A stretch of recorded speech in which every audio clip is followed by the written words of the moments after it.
Welcome back to Heartland Highways. I'm Lori Casey. And I'm Kate Pleasant. Well, for this week's show, we spent a bit of time in Decatur, Illinois, where we discovered some architectural gems. Our first stop was to Millikin Place, a neighborhood not far from Millikin University.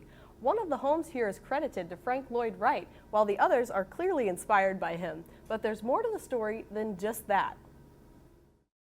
As a young boy, Lucien Kapp was always wondering why people were climbing the light posts and curiously wandering up and down the street where his family lived, taking pictures. I realized in later years these were architectural students from the University of Illinois on a field trip photographing from our light posts and such. And we still have people from all over the world coming to the street, not in buses like the U of I did, but coming as separate individuals, and we're always interested in sharing the history of the street, because it is probably not just a unique street in our region, but it's totally a unique street in the history of American architecture. The street he's referring to is Millikin Place, adjacent to the Millikin Homestead, an island all its own in the heart of Decatur, Illinois. The unique street of homes is built on land Anna Millikin made available for construction of it in the early 1900s. The Millikin name lives on through the street, but according to Lucien, that's where the departure begins. The most interesting thing is probably what didn't happen on Millikin Place. Frank Lloyd Wright was contracted to design 3 prairie houses on Millikin Place. This didn't happen. He made a strategic move to go to Europe with his mistress, Mamie Bortmouth Cheney, in the fall of 1909, and he left commissions in Decatur, Illinois, in Grand Rapids, Michigan, in Mason City, Iowa, and also Henry Ford's house that was also contracted to Wright was left on his drawing boards in Oak Park. And in a frenzy of several days, he divested himself of his practice in Chicago, raised money for his trip to Europe, and turned over these commissions to a German architect, second-generation immigrant architect by the name of Hermann von Holst. Hermann von Holst was a Beaux-Arts architect that had sympathy with the Prairie School, but he was not a Prairie School architect. And here he had all of these commissions for prairie houses over the Midwest, and so he reached out to find someone to help him with the design of the houses, and that was Marion Mahony, who was the first woman licensed to practice architecture in the state of Illinois, the second woman to graduate in architecture from MIT in 1894. So she is really a titan of American architecture and of being the first woman to be this deeply involved in serious architectural practice. Mahony became the power behind Millikin Place and eventually brought on Walter Burley Griffin to complete the landscape design. But what still has caused confusion throughout the history of the street is where the credit for the houses lies. There is a new book on our street, Marion Mahony and Millikin Place, authored by Paul Crudy, the University of Illinois Architectural Faculty, and Paul Sprague, formerly of the University of Wisconsin at Milwaukee.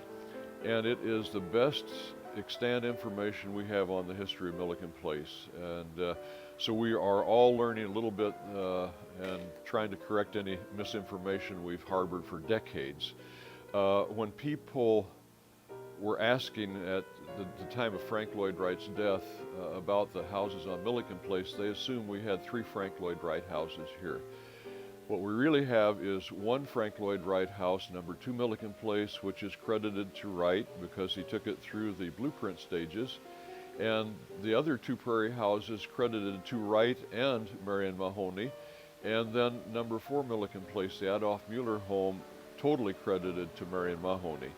So we have it in tandem with the Millikin Homestead forming really a de facto architectural park. Millikin Place is a public street, so anyone is welcome to come and take their own visual tour by car, bike, or foot. On rare and special occasions, some of the homes are open for tours. There are lots of walking tours, and that's great.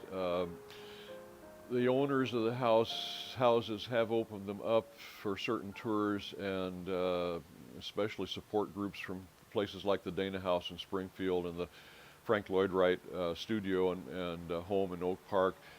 But it's up to the individual homeowners how wide open they want to keep their doors. It's not an easy thing to do. So yes, the street is totally available to the public. The interior of the houses remain an option with the individual owners. There are 7 houses in Millikin Place. The first 4 were built between 1910 and 1912, and the last 3 between 1921 and 25. Millikin Place is on the National Register of Historic Places and was later encompassed by a larger historic district in the portion of Decatur. But the status of Millikin Place hasn't always been so certain.